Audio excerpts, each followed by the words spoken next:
তুমি আমার কেন এসেছো? এই সবা পিমড়ে এখানটায় তোমার কি লজ্জা নেই? লজ্জা থাকলে তোমার বস্ত্র হরণটা দেখলুম কি করে? সেদিন তোমার বলেছিলাম তুমি আর আমাদের ঘরে কখনো আসবে না।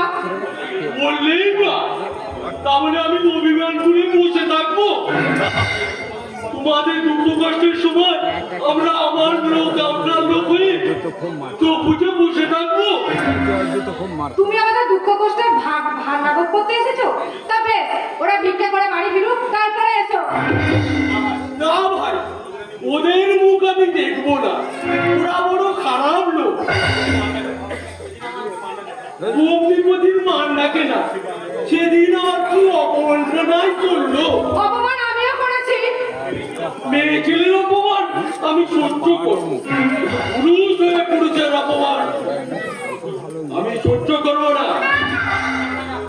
সে কথা থাক, তুমি ভিখারিগুলোর সঙ্গে পড়ে আছো কি করে? এটাই আমি ভাবছি। সে ভাবনার তোমার প্রয়োজন নেই।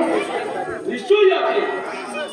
আমরা পাঁচজন ডাকতে ওরা তোমাকে না খাইয়ে মারবে? মডেল মেয়ে ঘরে এলে চালাকি। তোমার ননদ বেঁধেই বলে বৌদিকে তুমি নিয়ে এসো। কোথায় যাবো? কেন আমার দেশে?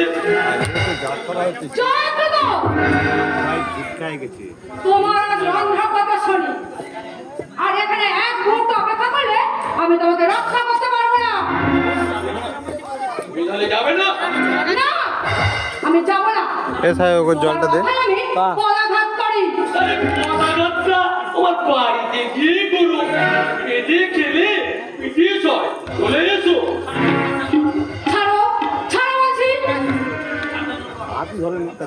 সাবধান মারকর, এখনো বলছি দূর হও। বাইরেকার পদের শব্দ শুনতে পাচ্ছি, কেউ এসে বলে তোমার মাথাটাই উড়ে যাবে। এড়িয়ে এসো, বাইরে রথ আমি রেখেছি। চলে এসো বলছি। না, চলে এসো সতীলক্ষ্মী। না,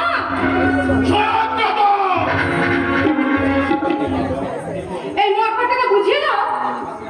আগুনে হাত দিলে হাতটা পুড়ে যায়, আর নারীকে অসম্মান করলে মাথাটা দিয়ে যেতে হয়। এই তো বুঝি, আমার ব্যবস্থাটা করে যাও। ব্যবস্থা ব্যবস্থা আমি করছি। এই দুর্যোধনের পা চাকা কুকুর তারা করেছে বস্ত্র হরণ, আর তুমি এসেছো ধন